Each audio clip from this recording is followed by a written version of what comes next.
அனைவருக்கும் கணித வணக்கம். இப்போ பார்க்க போகிறது 7ஆம் வகுப்புக்குரிய கணக்கு 2ஆம் பருவம் பயிற்சி 3-4 11வது கணக்கு பார்க்க போகிறோம்.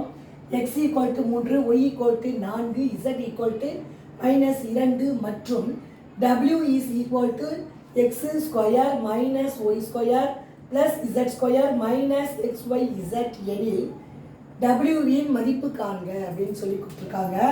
இப்போ கொடுக்கப்பட்ட xyz நம்பரை நம்ம என்ன பண்ண போகிறோம், இதில் பிரதியிட்டு அதை பெருக்கி சுருக்கி நம்ம போட போகிறோம்.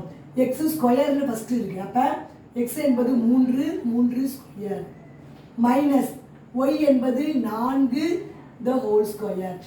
அடுத்து ப்ளஸ் z என்பது -2 the whole square minus xyz 3 into y என்பது 4 இன்ட்டு -2. இப்போ பெருக்கி போட போகிறோம். 3² என்பது 9 மைனஸ் 4² என்பது 16.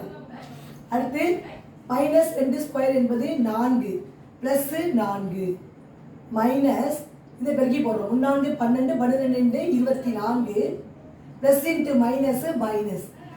இப்போ பாருங்க, அடுத்து 9 minus 16 plus 4 minus into minus plus 24. இப்போ ப்ளஸ் எல்லாம் கூட்டி மைனஸில் கழிக்க போகிறோம்.